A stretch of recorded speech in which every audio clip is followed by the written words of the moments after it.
Hey everyone, welcome to the Investor's Guide to Joy. My name is Paul Graham, and today we interview Dave Homyak, who has been a tremendous resource for me in the short-term rental space and a good mentor and friend of mine who has replaced his income 3 times from initially leaving his salaried engineering job. The mindset that he has been fascinating to uncover of simply just trying. What if this is possible? What's the worst that could happen? As well as being generous with your time and talents. Too often I've found that I, in my pursuit at a lot of things, was very restrictive of time and talents and didn't focus as much on relationships, focused more on outcomes and transactions. That then led to more resistance and pain points than what I've found today to be the exact opposite. That the individuals who really are the encouragers and cheerleaders for you will get you a lot further in all capacities in a more peaceful way than it would be if you did it by yourself through sheerly just hard work. Because hard work doesn't always equal success. And success is defined by you. And traditionally, that success is within monetary consumption. But Dave also goes through a number of different items such as bucket list and vision boards, which have been fascinating for myself and beneficial to also hone in on. We talk a little bit about mentors and finding people who've made these mistakes, and also the activities he does to really stay tried and true to himself, to be authentic, to be intentional, to be relational, to be helpful, to be supportive, to be encouraging. It's a really good reminder for why we do some of the things that we do. Enjoy. All right. Hey, everyone. Welcome to the Investor's Guide to Joy. Today, I have Dave Homyak with me. And we went through a little bit of name pronunciation, had some good laughs. And so I'm really excited for Dave to be here. It's been cool to interact with him over the past couple of years, not only with his short-term rental journey, personal journey, business acquisition, and really just life of travel, fun, and investing. So Dave, welcome. Thanks so much for being here. Thanks for having me, Paul. Yeah, you bet. So today really want to go through, a number of your different adventures. One of my favorite things is looking, at your website and really just, starting your career in the sense of, as I view it, investing, right? So talk to me about how taking the plunge into Airbnbs, felt, right? Obviously you did it, you had success, investing in the Smoky Mountains, rode a really good wave and have had, a number of great properties there. But what was that feeling like beforehand, especially as an engineer? I sometimes get caught up as an analytical person of will it work? Will it not? Talk to me through what that kind of felt like before you kind of jumped in the pool. Yeah, it was scary. It was very scary. So at the time I'm 52 or 53, had studied real estate, but had never bought anything. And a lot of that I think was just fear of failure. What if something leaks and I can't fix it? What if the roof, I don't know. I don't even know what might have happened that scared me as much, but I never bought anything. And then I did some research and I got inspired to wanting to leave my W-2 job, which I was an automotive engineer, did engine calibration for a living. Okay. And basically the category that looked the safest. Well, first of all, the first step in the thought process is how much money would you need to earn to be able to comfortably walk away from your job? And it's maybe 40%. Yeah, scary. Maybe 60%. Still scary. I think I could have easily done 60%. Okay. And I'm like, okay, then when am I out of excuses? I'm like, well, at 100%, I'm out of excuses. Sure. So let's go ahead and do this, and let's do it in 2 years or less. So short-term rentals in the Smokies made the most sense. They come fully furnished with all the furniture, the televisions, everything. So you close on a Tuesday, Wednesday, Thursday. Literally, I had my places rented out that weekend. So you're instantly making money, not let me buy a bunch of furniture and let me pray that it all comes in and it's not damaged, stuff like that. So very quick transition. I ended up replacing my engineering income in 11 months from the time I made the decision, 9 months after the first property. I ended up buying 3 in about a 7-month period. Okay. Yeah. So but it was not comfortable. But at the same time, and a lot of it was the numbers were just people self-managing. For example, the first place I bought, the people had a calendar, very simple pricing system, $225 a night, Sunday through Thursday, $270 and $275 a night, Friday and Saturday. Yeah. So they were underpriced in the summer, completely sold out. Nobody showed up in the winter. And I'm trying to base it on the numbers that they generated. Sure. which you can't generate anything on that because you're like, there's a bunch of upside. I'm not sure what it is. And even when I was buying that first one, I was like, if nobody ever stays another night, which is obviously not going to happen. Like I can lower the nights enough that somebody will stay all the time. But basically, if nobody's going to stay ever again, what's the worst that happens is I relist it and I lose like $30,000 in real estate commissions. And I'm like, that's the downside. And the upside was potentially I get financial freedom. Sure. It's like, no, reasonable risk. I think I'll do this. Let's go for it. So Yeah, because were you licensed as an agent at the time? no, Okay. no. So yeah. So bottom line is I made the decision March of 18, bought the first place in May, second place in August, third place in November. General Motors offered buyouts. I requested a buyout and walked out of General Motors February of 19. Okay. And I ended up getting a real estate license in Michigan in February. And then I ended up picking up one in Tennessee about a year later. Okay. And people found my story entertaining. So that I got asked to be on a decent amount of podcasts. And then a bunch of people asked me, can you help me do the same thing that you did? You seem to be pretty good at picking. We don't want to pick the bad stuff. Yeah, so sure. that kind of, so that launched into like the second thing that helped me replace my engineering income a second time, but it wasn't on purpose. It was purely by accident. And then to help them do that, I was doing analysis of properties that were coming on the market. So for example, somebody would say, I have a 1031, I need to buy something for more than 1.1 million. Can you tell me what the best option is? And one day I spent probably 4 hours doing math on a bunch of properties, found the best one it was just a smoking deal. I called the person, said, hey, I found it. I found it. It is the best one. There was some excuse that he gave of why he wasn't interested in buying that one, which just really upset me, like greatly upset me. I'm like, I'll never do this again. I happened to have a business coach at the time, and he was like, if he would have bought it, how much would you have made per hour? And it was in the thousands per hour. And then he said, well, is it like, are you doing calculus? Is there like rocket science involved? And I'm like, no, it's pretty much, ratios, addition, subtraction. He said, well, why don't you train somebody to do that? So that's when a person I know had something posted on Facebook that said, I have two absolute rock star virtual assistants, which are typically college educated Filipino people. And they're both amazing. They're above what the normal stereotypical hourly rate would be. But if somebody and I'm like, I don't want somebody that I have to train a lot. I want somebody that kind of says, this is the way this works. So I ended up hiring Jess to help me with the math. And she was so amazing. I ended up telling a bunch of friends, like, this is the most amazing thing ever. You have no idea how much my time's been freed up by her taking over all these other tasks. And I trust her, and she's really good.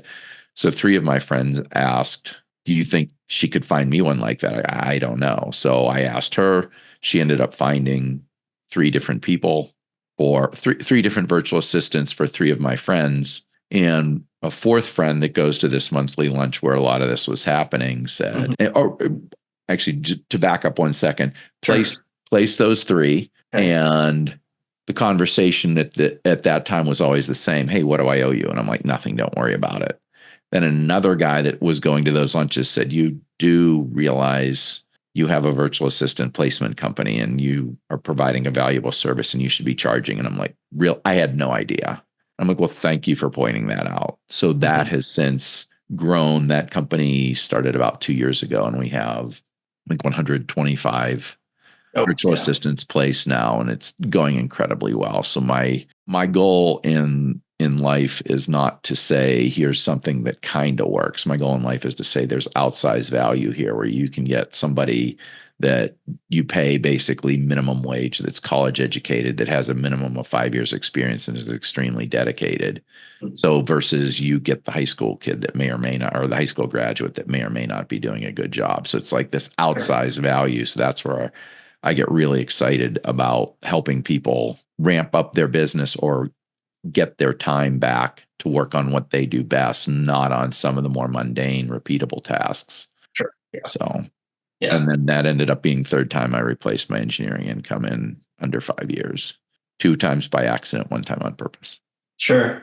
Almost sounds like a classic sports analogy of, the three-peat of sorts. But no, that's exciting, and also I would say like then encouraging, right? So oftentimes I find individuals get to some sort of, again, kind of moment, either like, career or life or income, and then it's like, what's next? And then, exploring the unknown, providing value, being generous with your time and talents, right? And, just to acknowledge you and appreciate, the time for what you spent with me back in the day, if you will, as I was looking at, purchasing property in the Smokies for short-term rentals with the 1031 exchange, right as the height of everything was just trekking up that hill. And so finding something was, challenging in a lot of ways, especially in different price points. But again, it's just a testament to, say thank you for that was a valuable, learning, opportunity, experience. And again, with time and talents, it seems like that's, served you well to have that kind of be the forefront. And then as there's been kind of that outside, value, then it connects and, really kind of formulates something almost is what it seems like. Absolutely. Yeah. It's interesting too. The more time you have to think versus to have to concentrate on the tasks at hand, whether it's like monthly bookkeeping, whether it's going through all your emails and more detail stuff like that, it just lets you get more creative or see other opportunities or even have a chance to talk with other people about what's available out there. So that's where, again, it's just a very freeing thing for me to have. I started with one virtual assistant. I have 7 that work for me and other businesses that I have now. And it's very freeing to have that done, and just buys you a bunch of time back to whether it's just chill out, hang out with friends, come up with other ideas. It's a wonderful, wonderful thing. I highly encourage others to explore what their life might be like to get back, an extra couple hours a day or an extra 4 or 5 hours a day is even more powerful. Yeah. And did you know what your, life was going to be like, as you replaced, your income these several times over, or have you formed that along the way, or has it been some sort of combination? Talk to me more about that. I had no idea.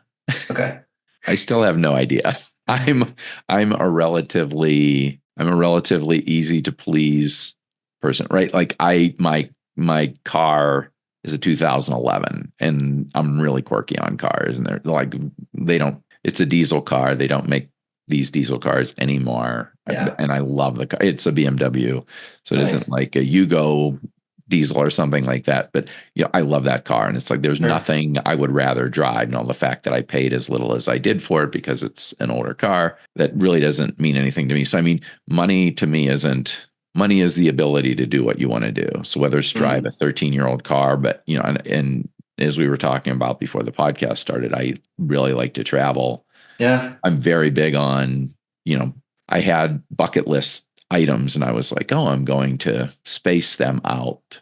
And I'm like, and then there's another guy, friend of mine, Camille, and basically he's like, this is what these are all trips I took. And it was just the most incredible presentation. And he's like, oh, by the way, I took all these in the last year. I'm like, well, why wouldn't I do on my bucket list in one? Yeah. And if I really like it, I can do it again, or it might inspire other thoughts. So I tend to be more, travel and also, charitable. So I will donate to different charities that are, that I feel very strongly about as well. So I'm not the typical, I need the faster, expensive car and I need the penthouse condo. I do like views though. So I'm not necessarily like a big mansion guy, but I do like views. So it'll have a nice view. It might be smaller, but it'll have a view, whatever I end up. Yeah, I view the thought of renting, right, or temporary can sometimes fill those piece of excitement, right? Like renting that car, being in a helicopter, getting that view sort of thing, or, exciting. My thought is, they don't need to live in my garage, or I don't need to live in it. But it certainly has like that opportunity. So have you like written out your bucket list itself and you're just like crossing them off, or does it just spontaneously come to mind? Like how formalized is this bucket list? It's pretty formal. So I'm a member of GoBundance, which basically changed my life. So I joined about 3 years ago, and they have a thing called a one sheet, and it's you write down. One of the sections of that is bucket list. Yep. bucket list items, and it's, and then you kind of rate every other part of your life. So it's, what is your health like? What's your charitable giving like? What's your adventures like? What's your financial stuff like? What's your family and friends relationships like? So you're looking at all of those, and then you're picking out one or more to work on to try to make better. And then, one of the other parts of that is, what would it take for this area to be a 10? What would have to happen for this area to be a 10? So I have a formal bucket list. One of the things that's still on there is motorcycle riding in Patagonia.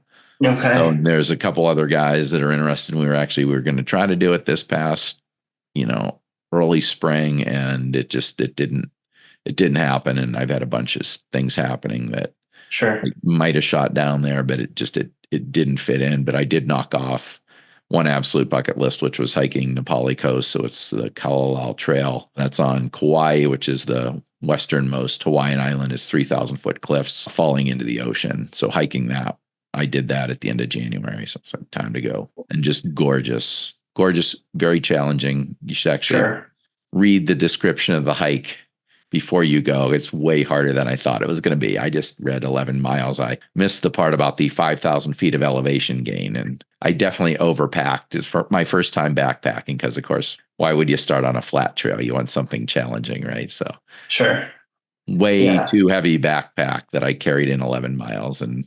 it was more I have a very good sense of satisfaction that I'm enjoying the view on this 11-mile hike. A lot of character was built on that trip. Yeah. No, so I think Patagonia is like a region, right? It's not like a city. Right. It's a region. Okay. Yeah. Beautiful mountains. Yeah. So I've been to Punta Arena, and there's a really cool like yurt camp there and whatnot that, I can send you, but yeah, love motorcycles, love that place. So I don't know when you're going, but let me know. What is that then the next, bucket list item that you're, looking at doing, or what does that look like? That's the biggest one that I have. Biggest, how do you define big?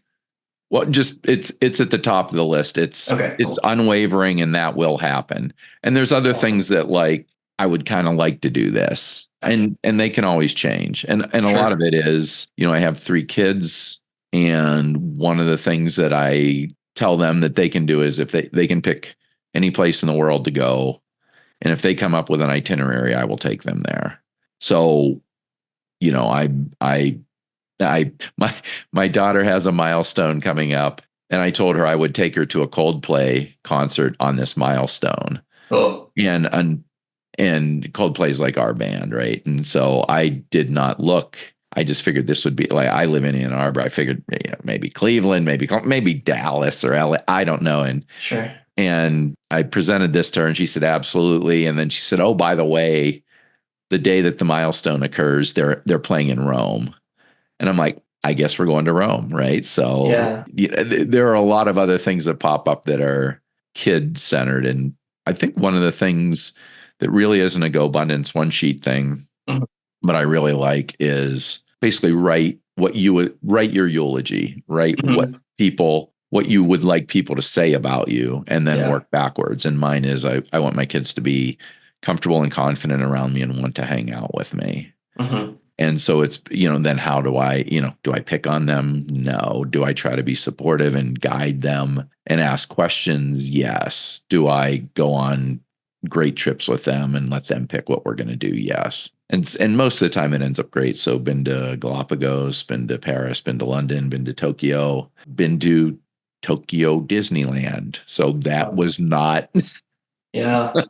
You can't say most of your itinerary is good and some of it isn't.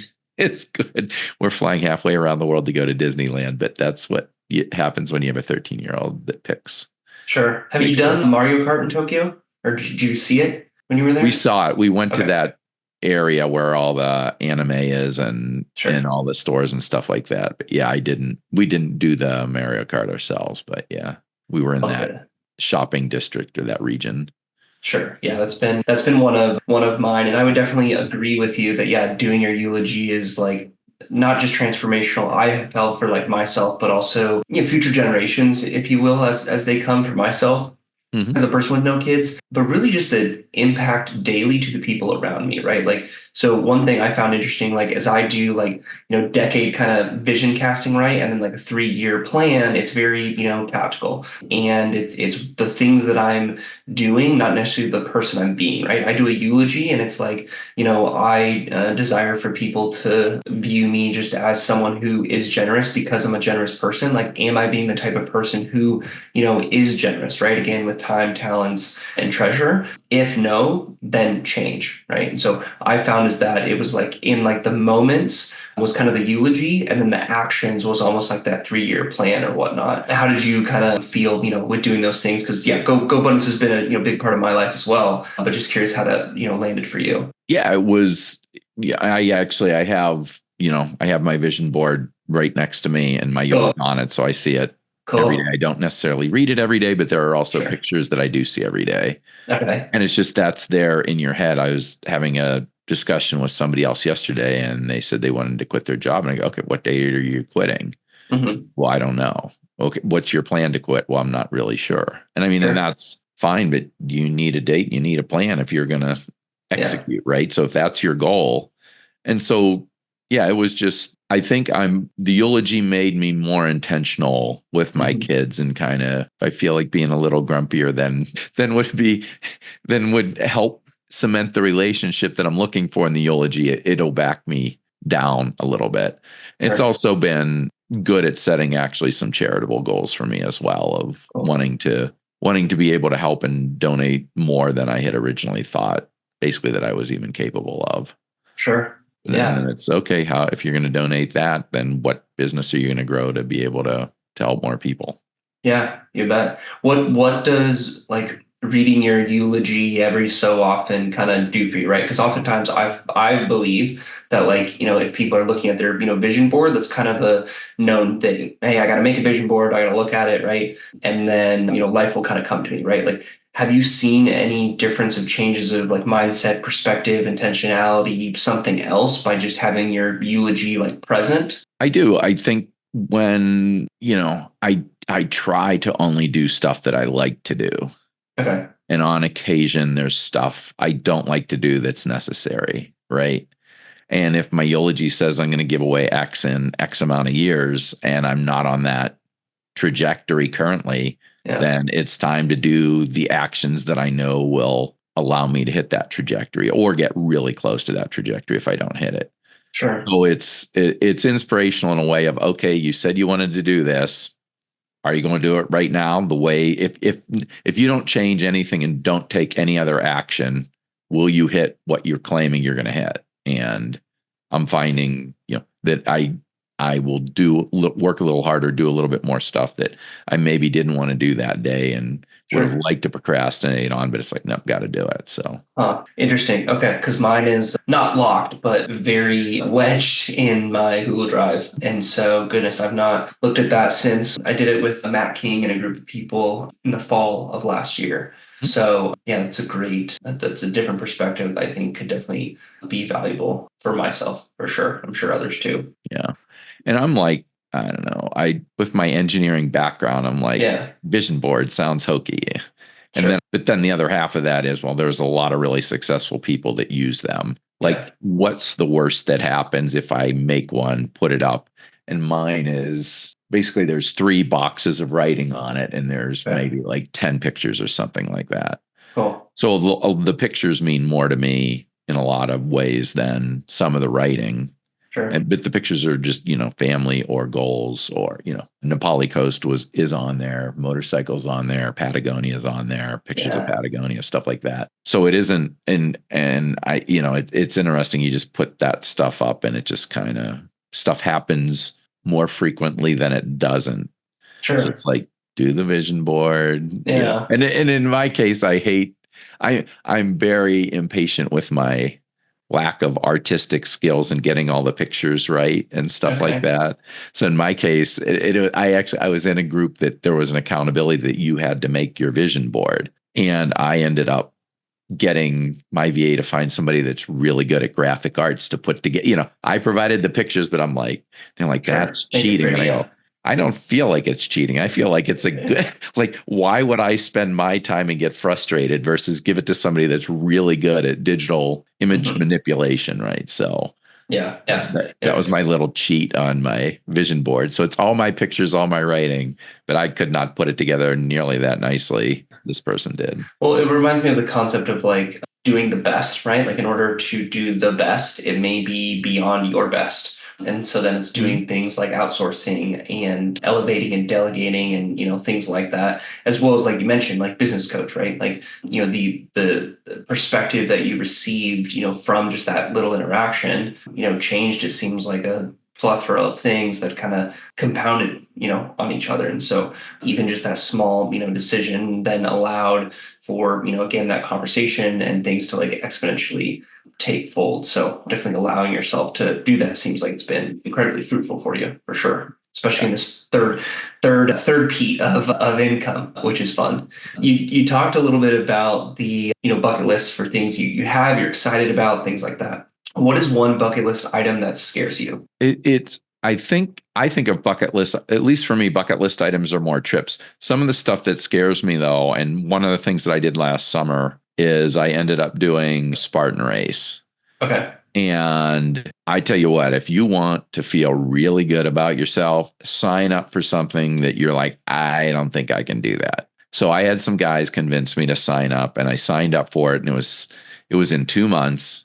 And like I have this very, like, certain things I'll put in a lot of time and research on, and certain things I'm like, I'm just going to wing it. We're going to see what happens.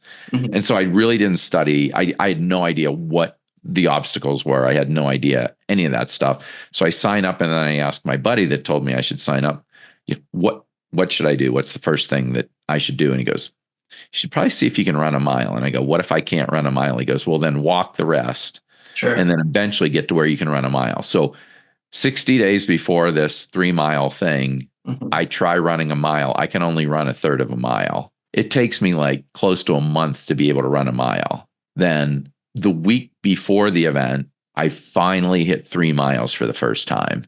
And this morning I got out of bed and went down and ran 3 miles, like boom, just did it just because I've been doing this stuff for, it's actually less than a year now. Oh. But anyway, run the 3 miles first time, didn't really practice any of the obstacles, really didn't know what a lot of the obstacles were. Sure. And so I'm in Ann Arbor. This event's in South Bend, Indiana, in Notre Dame football stadium. And so we go there, and there's 14 of us that are signed up to do it. And we go there, and we're walking around looking at the stadium and some of the obstacles. And I'm like, where's the hole in the stadium where you go out and run the 3 miles? And they're like, oh, dude, it's up and down stairs. And I'm like, this is not good. I just hit 3 miles on flat ground.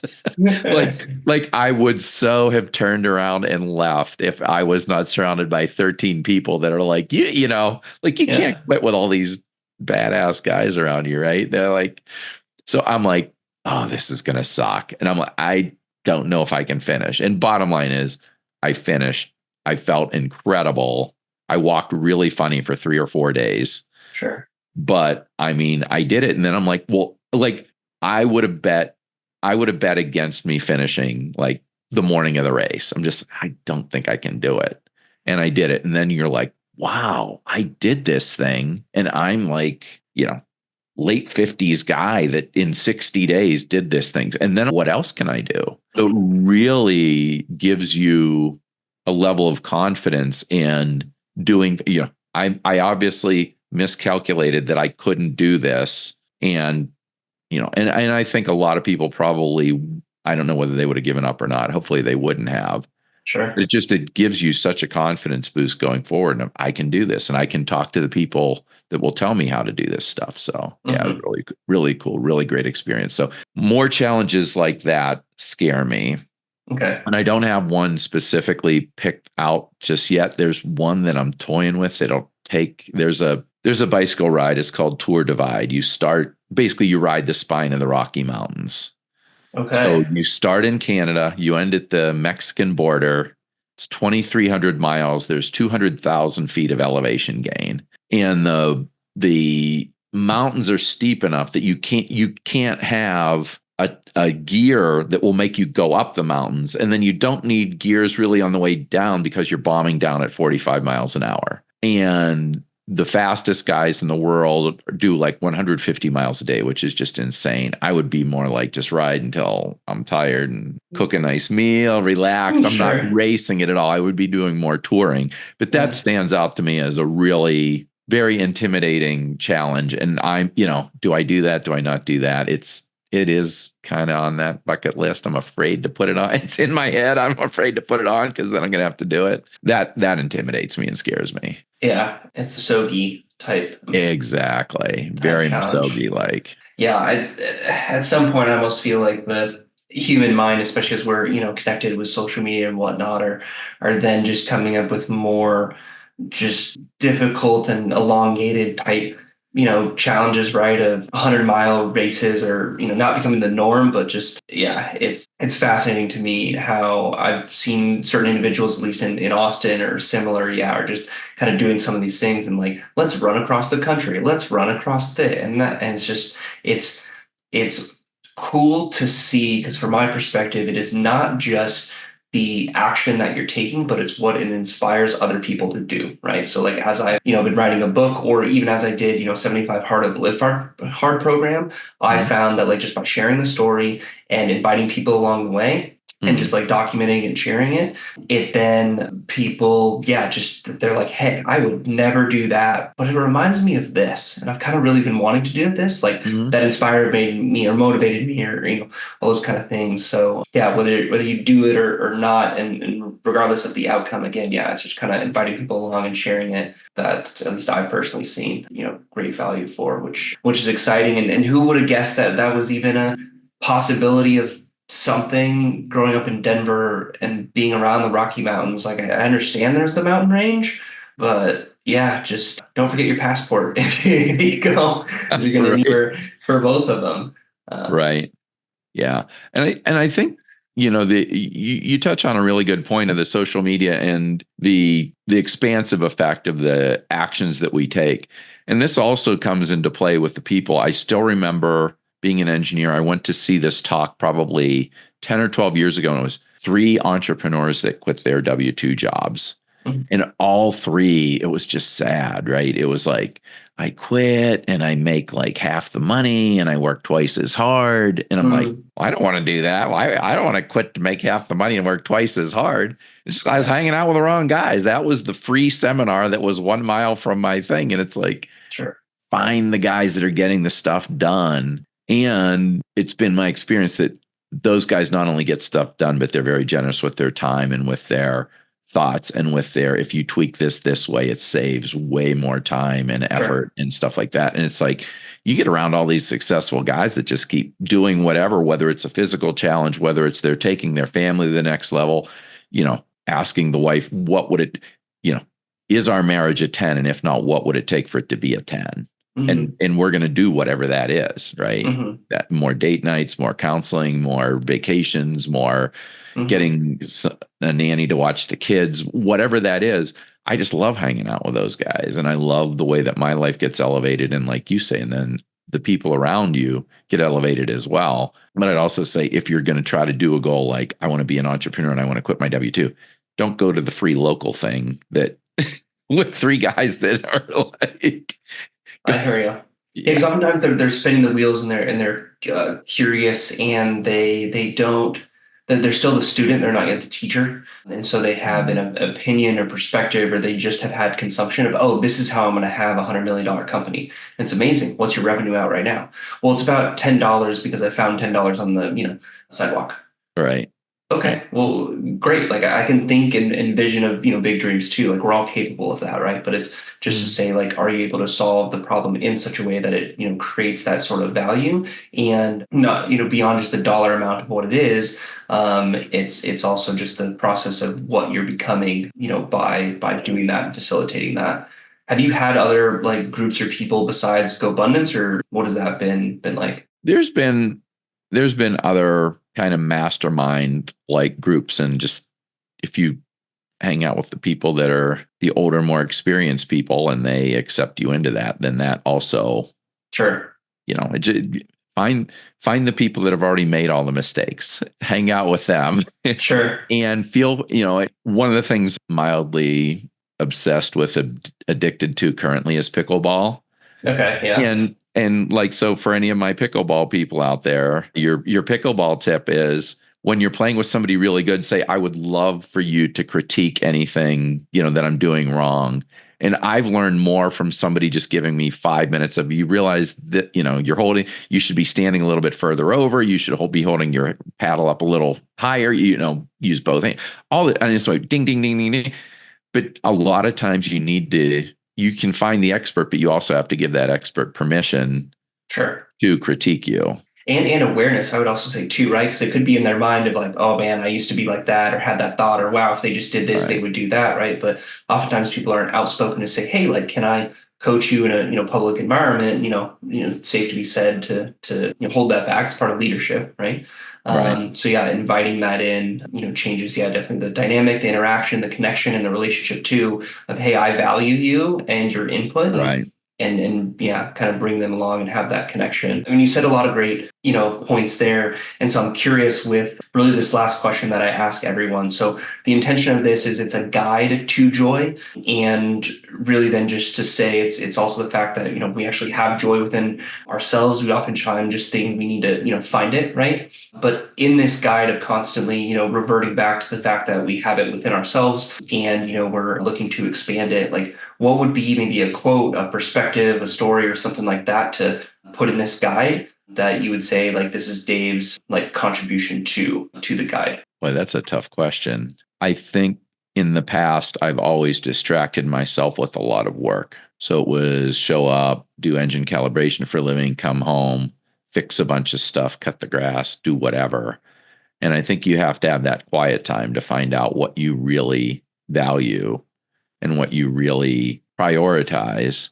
So for me, the way that I typically get that is more than an hour into some type of exercise. So, and a lot of times it's like long distance bicycling. So I like to bicycle quite a bit. And that first hour, my head's still spinning. But then after that, I completely wipe myself out. I also like to do that with hikes where there's a decent elevation gain to get me tired. Because if it's just flat, it's not going to tire me out enough.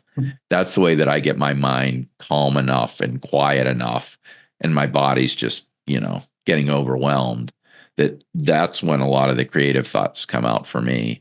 And I can be true to myself and say, this is really important to me, or I need to look at this, stuff like that. So, I mean, that's how I do it. I guess I don't wish it came more naturally. It comes the way it comes for me. Sure. But if I don't do that on a regular basis, that stuff's just going to be stuck, and I'm not going to be doing the things that I'm really meant to do or want to do or most passionate about. Sure. Yeah, that's an incredible perspective, and yeah, awareness of doing the things that then allow you to feel and be differently, to really then experience the things that you want to experience. And then, like you mentioned, like having quiet time for yourself, taking breaks, or having those rejuvenation type periods to give you those sort of different perspectives instead of just being, on essentially. So that's great. That's great. Awesome. Well, thanks, Dave. Appreciate you coming on, sharing all the insight you have. Definitely hope to have you on again. So thanks everyone for your time, and we'll end here. Thanks for inviting me, Paul. You It was a great bet. talk. Thanks for joining the Investor's Guide to Joy today, where we aim to change your life by 1 degree in each episode. These days, I'm raising funds for oil and gas syndications, a luxury short-term rental super property syndication, which is a lot of fun, and managed by Luxury Desert Escapes. I also help people get what they want through finance, mindset, and action to help them eliminate worry, build better habits, create their life, and live their life. If any of these things seem of interest to you, or you just want to chat, connect with me. Let's chat more. Until we see you again.